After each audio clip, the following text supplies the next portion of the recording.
Captain Yun Seo pressed her webbed hand against the cold metal wall of her dying ship and felt the vibrations of failing systems throughout the hull. The Serene Current had been a beautiful research vessel just 3 days ago when her crew of 12 had been studying the strange energy readings near the gas giant, Kepler 442b. Now half her crew was dead, and the other half was dying from radiation poisoning after the Vorthak attack ships had torn through their shields like they were made of paper. The bridge around her was dark, except for the emergency lighting, that cast everything in a sickly red glow. Water dripped from broken pipes above where her aquatic species needed moisture to survive. Her gills fluttered weakly as she tried to process the thin air that remained in the ship. The life support systems were failing, and she knew they had maybe 6 hours before the ship became a tomb, floating in the void of space. Yun Seo dragged herself to the communications console, where her science officer Kelvan lay unconscious. His blue skin had turned a pale gray color that meant he was close to death. She checked his pulse through the water-filled breathing mask that covered his face. Still alive, but barely. She had to do something before they all died out here in the darkness between stars. The communications array was damaged, but still functional, according to the flickering display. She could send a message, but it would drain the last of their power reserves. Most species in this part of the galaxy would never respond to a distress call from strangers. The Vorthak had made sure that everyone was too scared to help anyone else. But there was one old protocol that existed from before the Great Silence 300 years ago.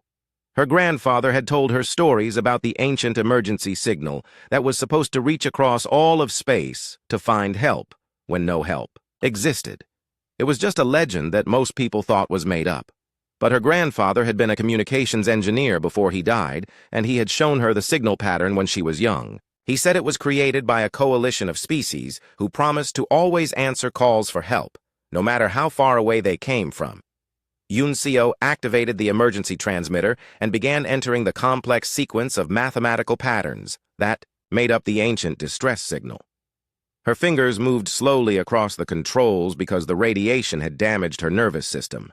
Each number had to be exactly right, or the signal would just be noise that no one would notice. The pattern was based on prime numbers and universal constants that any intelligent species would recognize. As she worked, she thought about the Vorthak ships that had appeared without warning around their research station. The aliens were tall and covered in black armor that made them look like walking nightmares. They had demanded that her crew surrender and become slaves in their empire. When Captain Yun Seo had refused, they had opened fire immediately, without any more discussion. The Thalassian shields had held for maybe 30 seconds before the Vorthak weapons broke through and started tearing apart the hull. Yun Seo had ordered her crew to abandon ship, but only 3 escape pods had made it away before the weapon systems were destroyed. She had stayed behind to try to send a warning to other ships in the area, but the Vorthak had jammed all normal communication frequencies now. She was entering the last sequence of the ancient signal and hoping that somewhere in the vast galaxy someone would be listening. The signal would carry their coordinates and a basic message asking for help against the Vorthak Empire. It would broadcast on frequencies that most modern ships did not even monitor anymore because they were considered obsolete. The console beeped once to show that the signal was ready to transmit. Yun Seo hesitated for a moment because sending this message would use the last of their power and leave them completely dead in space. But they were going to die anyway if no one came to help them. She pressed the transmission button and watched as their remaining energy drained away into the darkness of space, far away in Earth's solar system.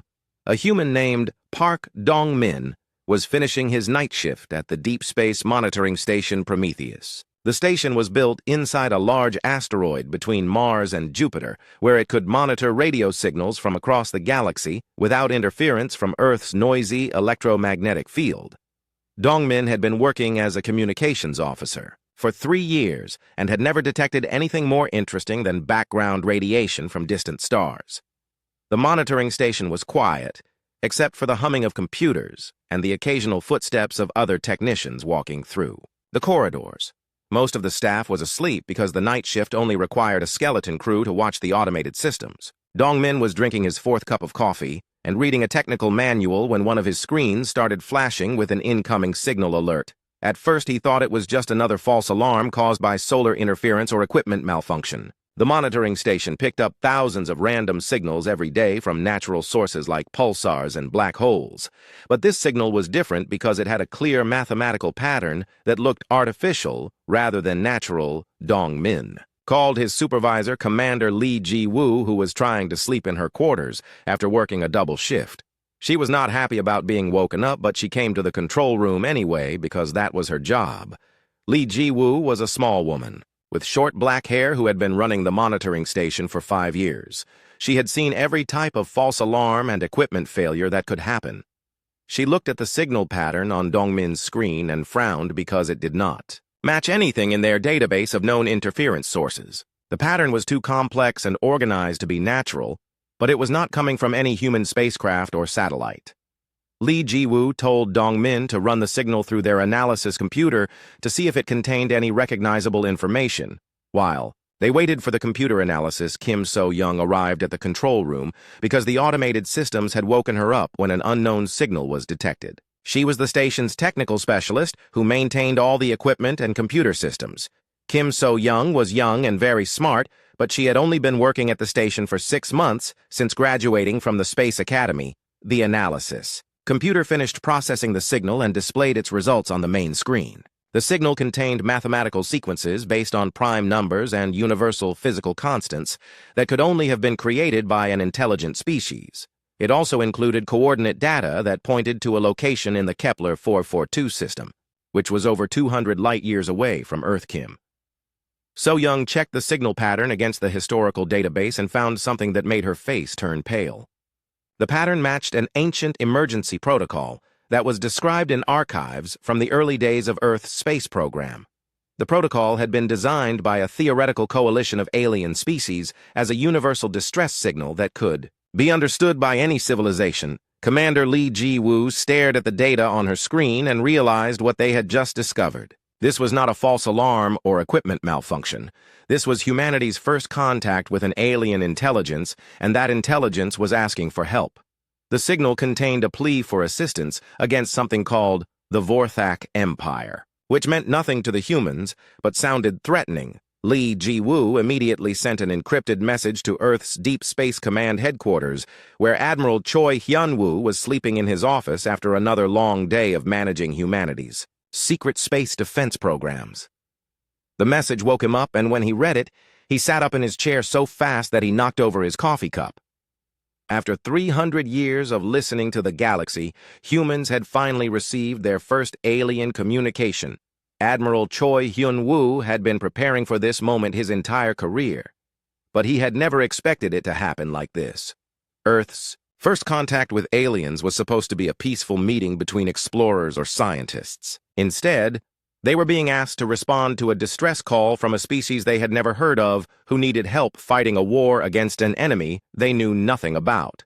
The Admiral activated the emergency communication system, and within minutes, he was talking to the President of Earth and the heads of every major space agency. The conversation was brief because everyone understood what this meant.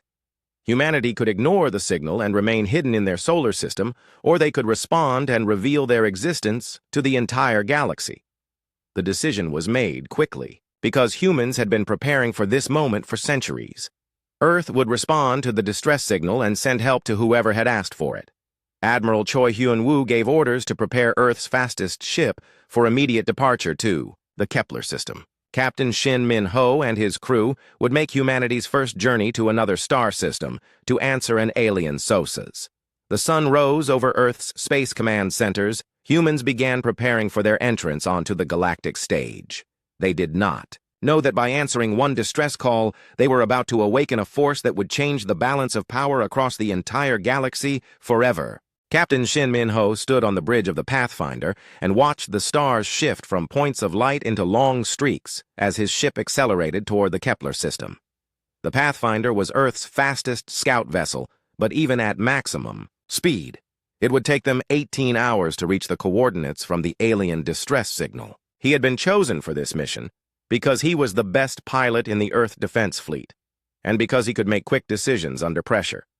The bridge crew worked quietly at their stations as they prepared for humanity's first encounter with alien life. Navigation Officer Oh Yoon-ji plotted their course through space while avoiding known asteroid fields and gravitational anomalies that could damage their ship. She was a small woman with careful hands who had spent years mapping the space around Earth's solar system. Now she was guiding them into completely unknown territory. Security Chief Kang Tae-won checked the weapon systems, even though no one knew what kind of threats they might face when they arrived. The Pathfinder was armed with the latest human military technology, including plasma cannons and missile launchers, but they had never been tested against alien ships. Kang Tae-won was a large man with scars on his face from training accidents who took his job of protecting the crew very seriously. Dr. Lim Hee-jin worked in the science lab preparing equipment to analyze any alien technology or biological samples they might encounter. She was the ship's xenobiologist, which meant she was an expert on theoretical alien life forms, even though she had never actually seen one. Her laboratory was filled with sensors and computers that could analyze anything from alien DNA to unknown metals. As the Pathfinder traveled through space, Oh Yoon-ji made a discovery that changed everything they thought they knew about the distress signal. She was analyzing the signal's technical specifications when she realized that the transmission format was much older than anyone had thought.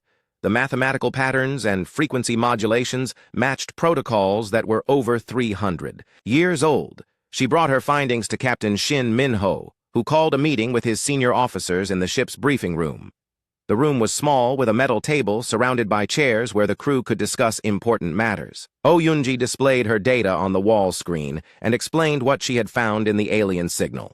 The distress signal was not just old, but it was formatted according to communication standards that existed during a historical period called the Great Silence. 300 years ago, all radio communications from the galaxy had suddenly stopped for reasons that no one understood.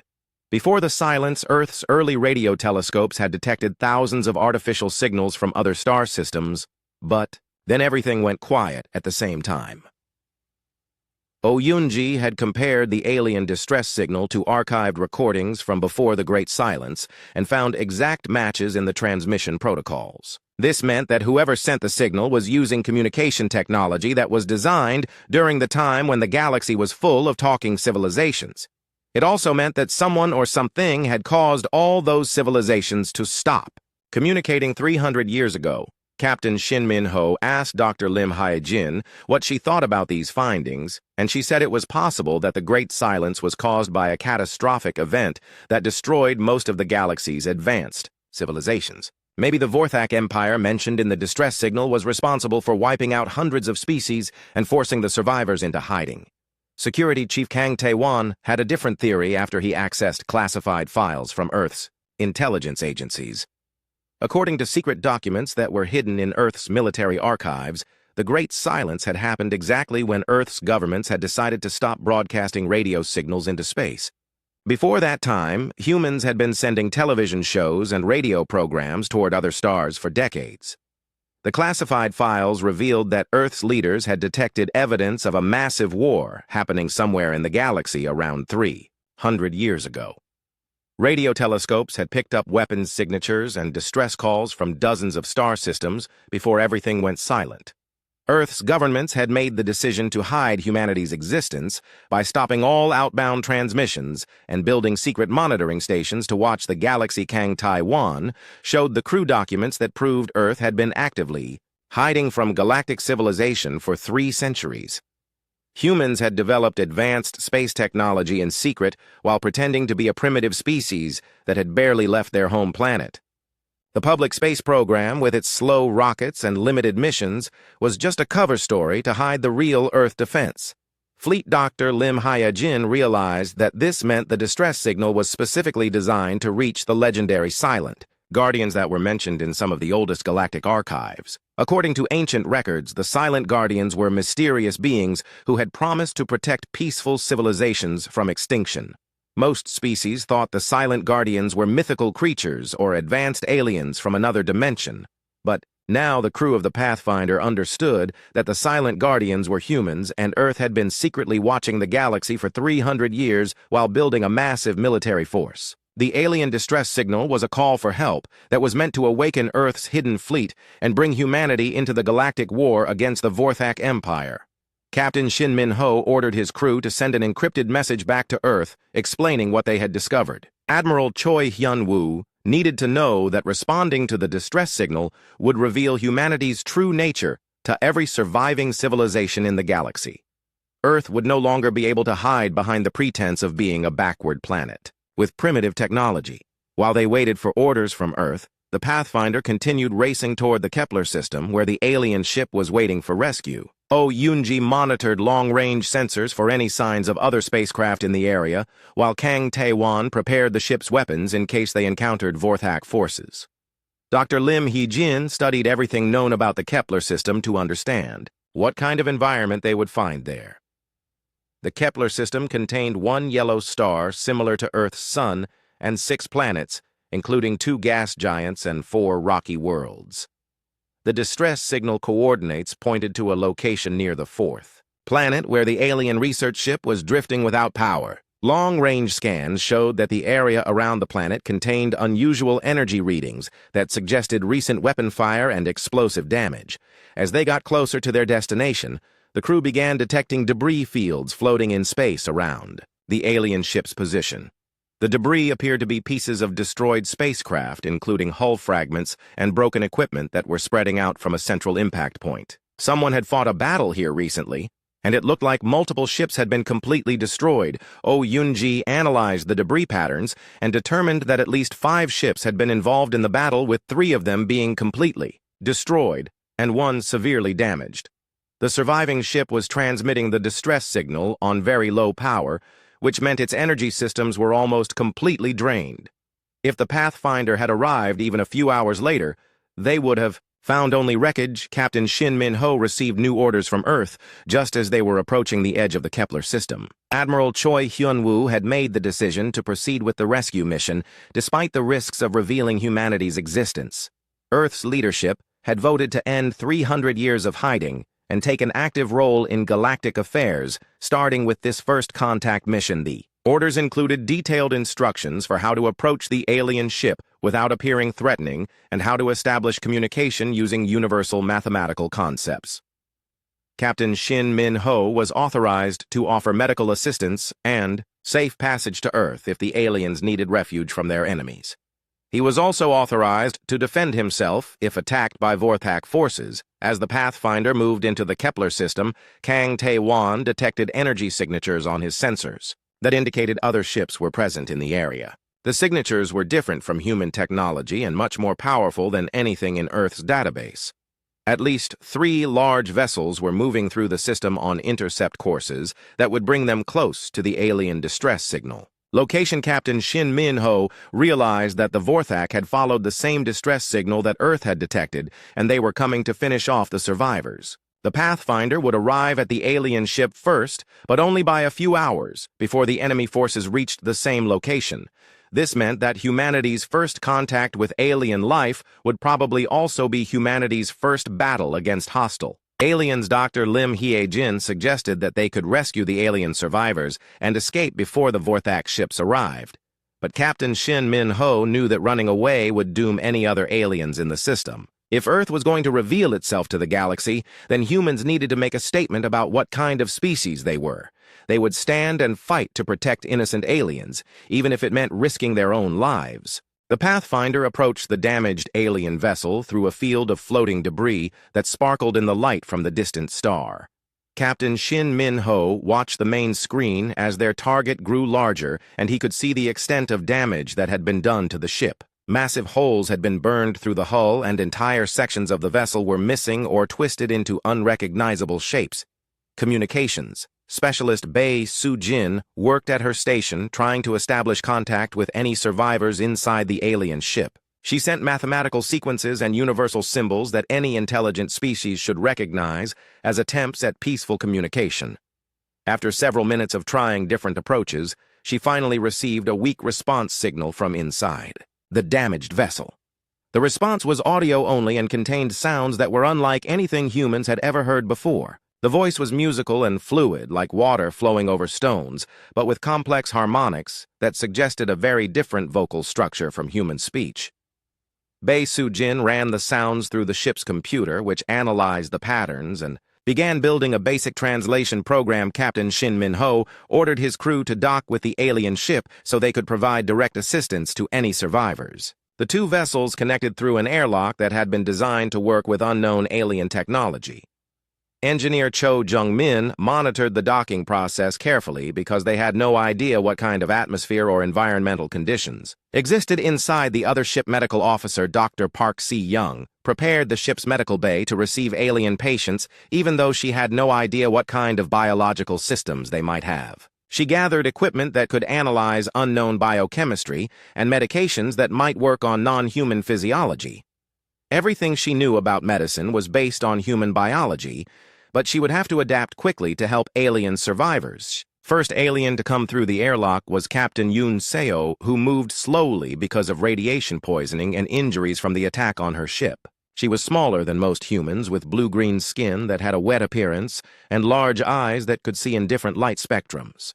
Her hands and feet were webbed, and she wore a breathing mask that provided moisture for her gills. Dr. Park Si-young helped Captain Yoon Seo to the medical bay where she could examine her injuries and try to understand her basic biology. The alien captain was weak but conscious, and she tried to communicate using gestures and simple sounds. Bae Soo-jin brought her translation computer to the medical bay so they could attempt real conversation with their first alien visitor. Through the developing translation program, Captain Yoon Seo was able to tell them her name and explain that she was from a species called the Thalassians, who lived on water worlds in distant star systems. Her people were peaceful scientists and explorers who had been conducting research in the Kepler system when the Vorthak Empire found them. The Vorthak had demanded surrender, and when she refused, they had attacked without warning. Captain Yoon Seo described the Vorthak as a species of tall humanoids who wore black armor and used advanced weapons technology to conquer other civilizations. They traveled in large fleets of warships, and they enslaved or killed everyone who opposed them. The Vorthak Empire had been expanding across the galaxy for hundreds of years by destroying anyone who could threaten their dominance, she explained. That her research ship had detected unusual energy readings near the gas giant in this system that might have been related to ancient technology from a lost civilization. The Thalassians had come to study these readings peacefully, but the Vorthak had followed them and claimed that any advanced technology belonged to their empire. When Captain Yoon Seo had refused to hand over her research data, they had opened fire immediately. The translation program improved as Captain Yoon Seo spoke, and soon she was able to have more complex conversations with the human crew. She asked them what species they were and where they came from because she had never seen beings like them before. Captain Shin Min-ho decided to tell her the truth about Earth and humanity's long period of hiding from galactic civilization. Captain Yoon Seo was amazed to learn that humans had been secretly watching the galaxy for 300 years without revealing themselves. She said that most surviving species had heard legends about the silent guardians who were supposed to protect innocent civilizations from extinction, but no one believed these guardians actually existed. Now she realized that the ancient distress signal had worked exactly as it was designed to do. She told the humans that the Vorthak were searching for something they called the awakening signal, which they believed would lead them to the silent guardians. The Vorthak leadership was convinced that finding and destroying the silent guardians was the key to their complete dominance over the galaxy. They had been following ancient clues and attacking research expeditions like hers to gather information flight. Officer Song Woo-jin interrupted their conversation with an urgent report from the bridge. His long-range sensors had detected 3 Vorthak warships approaching their position at high speed. The enemy vessels were much larger than the Pathfinder, and they appeared to be heavily armed with weapons that could destroy both human and alien ships. They would arrive in less than 2 hours.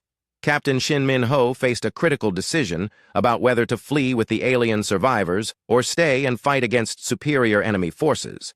Running away would save both crews, but it would also allow the Vorthak to continue their attacks on innocent species throughout the galaxy. Fighting would reveal Earth's military capabilities to the enemy, but it would also demonstrate humanity's commitment to protecting peaceful aliens. Tactical Officer Yoo Jae-hoon analyzed the approaching Vorthak ships using the Pathfinder's advanced sensors and found weaknesses in their design that human weapons might be able to exploit. The enemy ships were powerful, but they were also old, and their technology had not been updated in many years. Earth's newer military technology might give them an advantage. Despite being outnumbered, Captain Yoon Seo urged the humans to escape. while they still could because the Vorthak warships were too dangerous for a single scout vessel to fight. She said that her people would understand if the humans chose to save themselves rather than die in a hopeless battle. But Captain Shin Min-ho had already made his decision based on the principles that Earth's military forces had been created to uphold. He ordered his crew to prepare for combat against the Vorthak warships, even though the odds were strongly against them. The Pathfinder would make humanity's first stand against galactic tyranny and show every species in the galaxy what humans were willing to do to protect innocent life. This battle would announce Earth's emergence as a new force for justice and freedom among the stars. Engineer Cho Jung-min transferred power from non-essential systems to weapons and shields, while Tactical Officer Yoo Jae-hoon programmed targeting solutions for the approaching enemy ships. The crew worked quickly and efficiently because they had trained for this moment, even though they had never expected their first space battle to be against unknown alien technology. Captain Yoon Seo watched the human preparations with growing amazement, as she realized that this small ship was equipped with military technology that was far more advanced than anything her people had ever developed. The humans had spent 3 centuries building weapons and defenses while hiding from the galaxy, and now they were ready to use that technology to protect others. The first Vorthak ship appeared on the main screen as a dark, angular vessel covered in weapon ports and armored plating. It was 3 times larger than the Pathfinder, and it immediately began scanning both ships with targeting sensors. Captain Shin Min-ho opened a communication channel to the enemy vessel and identified himself as a representative of Earth's defense fleet. The Vorthak commander appeared on the screen as a tall figure in black armor with glowing red eyes that showed no emotion or mercy. He demanded that the humans surrender immediately and turn over the Thalassian survivors for processing by the Empire. When Captain Shin Min-ho refused, the Vorthak commander laughed and said that one small ship could not possibly threaten 3 warships.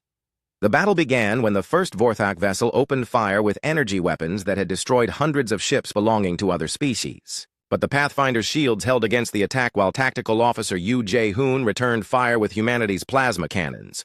The human weapons punched through the enemy ship's armor like it was made of paper and caused massive explosions. Throughout its hull, Captain Yoon Seo watched in shock as the human ship destroyed a Vorthak warship that should have been invincible, according to everything she knew about galactic military technology. The other 2 enemy vessels immediately changed their attack patterns and began working together to try to overwhelm the small human ship. With combined firepower, Flight Officer Song Woo-jin piloted the Pathfinder through a series of evasive maneuvers that kept them ahead of the enemy weapons, while Yoo Jae-hoon continued targeting critical systems on the remaining Vorthak ships. The battle lasted only 12 minutes before both enemy vessels were destroyed or disabled and drifting helplessly in space.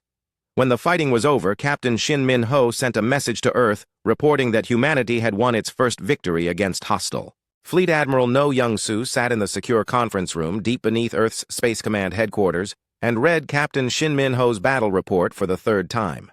The small human crew had not only made successful first contact with an alien species, but they had also destroyed 3 Vorthak warships in humanity's first space battle outside the solar system. The implications of this victory would change everything about Earth's role in galactic affairs. Defense Minister Han Bo-ra reviewed the tactical data from the engagement and noted that human weapons technology had proven decisively superior to Vorthak military equipment. The enemy ships had been larger and more heavily armed, but they were also slower and less maneuverable than Earth's advanced spacecraft. Most importantly, the Vorthak had shown no understanding of human capabilities or tactics. Chief of Space Operations General Kim Dae-ho brought up the strategic situation on the main display screen, which showed the locations of known Vorthak fleets throughout this section of the galaxy. Intelligence reports indicated that the Empire maintained over 200 warships divided into battle groups that patrolled conquered territories and searched for new worlds to attack. The 3 ships destroyed at Kepler were just a tiny fraction of their total military force. The Emergency Council faced a critical decision about how to respond to this first contact situation. They could recall Captain Shin Min-ho and return to their policy of hiding from galactic civilization while hoping that the Vorthak would not investigate Earth's solar system. Or they could commit to protecting the Thalassians and other peaceful species by revealing the true extent of human military capabilities. Admiral No Young-soo argued that Earth could no longer remain hidden after the battle at Kepler because the Vorthak would eventually track down the source of the advanced technology that had destroyed their ships. Human weapon signatures would be analyzed by enemy scientists who would search the galaxy until they found Earth. The element of surprise that had protected humanity for 3 centuries was now gone forever. Defense Minister Han Bo-ra pointed out that the Thalassian distress signal had been broadcast on frequencies that reached across the entire galaxy. Every surviving civilization would have detected the transmission, and many of them would be sending ships to investigate what had happened in the Kepler system. Earth's involvement in the rescue mission would become known to dozens of species. Within days, the debate was interrupted by an urgent message from radar specialist Lee Sua at the Deep Space Monitoring Station, who reported that long-range sensors had detected a massive Vorthak fleet moving toward Earth's general area of the galaxy. The enemy force consisted of over 50 warships, including several massive dreadnoughts that were larger than anything humans had previously observed. General Kim Dae-ho analyzed the enemy fleet's trajectory and estimated that they would reach the outer edge of Earth's solar system within 6 days if they maintained their current speed. The Vorthak were clearly responding to the destruction of their ships at Kepler by sending overwhelming force to investigate and destroy whoever had dared to oppose their empire, Admiral No. Young-soo realized that Earth no longer had the option of remaining hidden because the enemy was already coming to find them. The choice now was between meeting the Vorthak threat with Earth's full military capabilities or waiting to be attacked while pretending to be a defenseless, primitive world. There was really only one decision that could be made. He activated Protocol 7, which was the emergency authorization to reveal and deploy Earth's secret deep space fleet. For 300 years, humans had been building warships in hidden shipyards throughout the solar system, while maintaining the public fiction that they had only basic space technology. Now those ships would emerge from concealment to face the greatest threat that Earth had ever encountered. Dr. Moon Jae-sung, who directed the Strategic Defense Initiative, began sending coded activation signals to shipyards that were disguised as asteroid mining operations in the outer solar system. These facilities had been constructed over decades using advanced robotics and artificial intelligence to build warships without requiring large human crews that might reveal their existence. The first ships to receive activation orders were stationed in the asteroid belt between Mars and Jupiter, where they had been hidden inside hollowed-out rocks that looked like natural asteroids to any external observers. Captain Hwang Yuna received her orders aboard the dreadnought Indomitable, which was one of the largest warships that humans had ever constructed. The Indomitable was over 2 kilometers long and armed with weapons that could destroy entire enemy fleets or devastate planetary surfaces. Captain Hwang Yuna had been waiting for this moment throughout her 20-year military career as she commanded a ship that officially did not exist. Now she could finally reveal the true power of Earth's hidden military forces. Captain Ryu Seokmin commanded the carrier group Hammer Squadron, which consisted of 5 large ships that carried hundreds of fighter craft and support vessels. His ships had been hiding in the outer solar system beyond Pluto, where they appeared to be long-range exploration vessels conducting scientific research. In reality, they were the most advanced military spacecraft that human engineering could. Produced throughout the solar system, similar activation signals reached dozens of other warships that had been constructed in secret over the past century. Heavy cruisers emerged from concealment near the moons of Saturn, while destroyer squadrons revealed themselves among the asteroids of the Kuiper Belt. Each ship was equipped with weapons and defenses that were generations ahead of anything the Public Earth Military Possessed Weapons Specialist Choi Yoon-suk oversaw the deployment of humanity's most classified military technology, including quantum disruptors that could disable enemy electronics and gravitational mines that created localized space distortions. The kinetic bombardment systems violated several theoretical physics principles by accelerating projectiles to relativistic speeds without using conventional propulsion. The process of revealing Earth's hidden fleet took 18 hours as ships moved from their concealment positions to assembly points where they could form proper battle formations. Admiral No Young-soo monitored the deployment from Earth's command center while maintaining communication with Captain Shin Min-ho, who was still protecting the Thalassian survivors in the Kepler system. Intelligence reports indicated that news of the battle at Kepler was spreading rapidly through the galaxy as various species intercepted communications and sensor data from the engagement. Most alien civilizations were shocked to learn that an unknown species had successfully fought the Vorthak Empire and won a decisive victory. Many were sending reconnaissance ships to investigate these mysterious new guardians. The Thalassian government transmitted a formal message of gratitude to Earth through Captain Yun Seo, who had recovered enough from her injuries to serve as a diplomatic representative. Her people were offering to share their scientific knowledge and establish peaceful relations with humanity. They were also warning Earth that the Vorthak Empire would respond to their defeat with overwhelming force. Other alien species began sending their own messages to Earth as word spread about humanity's emergence onto the galactic stage. The Crystalline Collective offered to provide raw materials for ship construction, while the Verdant Alliance wanted to establish trade agreements for food and biological products. The Free Worlds Coalition requested military assistance against Vorthak expansion in their territory, but not all the responses were positive because several species were concerned about the sudden appearance of a new military power that possessed technology superior to anything they had seen before. The hegemony of Shar questioned whether humans could be trusted with such advanced weapons, while the Neutral Zone Council demanded that Earth explain its long period of secrecy. Admiral No Young-soo decided that humanity's response to these concerns would be demonstrated through actions rather than words. Earth's fleet would show the galaxy that humans were committed to protecting innocent life and opposing tyranny regardless of the personal cost. The Vorthak Empire had ruled through fear for too long, and it was time for that reign of terror to end. Days, Earth's ships moved into position for the coming battle.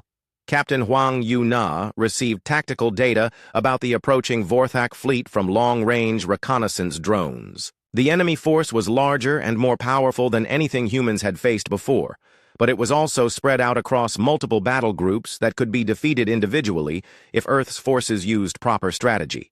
The hidden shipyards began producing additional fighters and support craft, while weapons factories increased their output of advanced ammunition and defensive systems. Earth's entire industrial capacity was being converted to military production as humanity prepared for the largest space battle in their history. Communications networks carried orders to every human military unit as Earth's forces prepared to make their stand against galactic tyranny. The planet that had hidden in silence for 3 centuries was about to announce its presence to the universe in the most dramatic way possible. The sleeping guardian was awakening, and the galaxy would never be the same. Warlord Krex Thule stood on the bridge of his flagship Dominator and watched the tactical display showing his grand fleet's approach to the Kepler system. 53 warships moved in perfect formation through space, carrying enough firepower to destroy entire civilizations. He had come to this insignificant star system to investigate the destruction of 3 Vorthak vessels and to punish whoever had dared to oppose the Empire. The Warlord was tall even by Vorthak standards, with black armored skin that had been enhanced with cybernetic implants to make him stronger and faster than natural biology allowed. His glowing red eyes could see across multiple light spectrums, and his enhanced brain could process tactical information from dozens of sources simultaneously. He had never lost a battle, and 40 years of military service intelligence reports indicated that an unknown species had somehow destroyed 3 Vorthak ships using advanced weapons technology that did not match anything in the Empire's database of known civilizations. The attackers had also rescued survivors from a Thalassian research vessel, which meant they were interfering with legitimate Vorthak operations. This interference would be met with complete annihilation. Krex Thule's fleet contained some of the most powerful warships in the galaxy, including 5 massive dreadnoughts that could each destroy a planet's surface. The flagship Dominator alone carried enough weapons to defeat most alien fleets, and it was supported by dozens of heavy cruisers and destroyer escorts. Whatever primitive species had attacked his patrol ships would soon learn the price of opposing the Vorthak Empire. As the fleet approached the edge of the Kepler system long range, sensors detected no signs of enemy activity or defensive preparations. The area around the 4th planet appeared to be empty except for the debris from the earlier battle and the damaged Thalassian research vessel. Krex Thule assumed that the attackers had fled after their lucky victory against his patrol ships. He ordered his fleet to spread out in a standard search formation that would allow them to scan the entire system for any hidden ships or bases. The mysterious attackers might be hiding behind planets or asteroids, but Vorthak's sensors would find them wherever they were concealed. Once located, they would be destroyed along with any evidence of their advanced technology. The search had been underway for 2 hours when the sensor officer reported massive energy signatures appearing throughout the system, as if dozens of large ships were suddenly decloaking from stealth mode. Krexthul stared at his tactical display in shock, as over 100 unknown vessels materialized from empty space in perfect battle formation surrounding his fleet. The enemy ships were sleek and angular with clean lines that suggested advanced engineering and construction techniques. They appeared to be built from materials that absorbed sensor scans, making them difficult to analyze, but they were clearly armed with powerful weapons systems. Most disturbing was their precise coordination, which indicated a level of tactical sophistication that rivaled the Vorthak military. Admiral Choi Hyun-woo stood on the bridge of his flagship Terra's Wrath and watched the Vorthak fleet react to the sudden appearance of Earth's forces. The enemy ships were impressive, but they were also old, and their technology had not been updated in decades. Human weapons and defenses were a full generation ahead of anything the Vorthak possessed. The Admiral opened communication channels to every frequency used by galactic civilizations and began broadcasting a message that would be heard across the entire galaxy. His words were calm and measured, but they carried the weight of 3 centuries of preparation and the determination of an entire species that had finally emerged from hiding. This is Admiral Choi Hyun-woo of the Earth Defense Fleet speaking to all vessels in this system and to all civilizations monitoring this transmission. You are witnessing the end of 300 years of silence as humanity takes its place as the guardian of innocent life throughout the galaxy. The species known as the Vorthak Empire has spread fear and tyranny across the stars for too long, and their reign of terror ends today. The message continued as the Admiral explained that Earth had been secretly watching galactic affairs for centuries, while building the military forces necessary to protect peaceful civilizations from those who would enslave or destroy them. Humanity had remained hidden until the galaxy needed them. But now the silent guardians were silent no more. Warlord Krexthul responded with threats and demands for immediate surrender, but Admiral Choi Hyun-woo cut off his transmission without acknowledging the enemy commander. Earth's fleet had not come to negotiate or exchange ultimatums. They had come to demonstrate that the age of Vorthak dominance was over, and that a new force for justice had awakened among the stars. The battle began when Krexthul ordered his fleet to attack the mysterious human ships with overwhelming firepower. Dozens of Vorthak vessels opened fire simultaneously with energy weapons that had destroyed countless alien fleets over the centuries.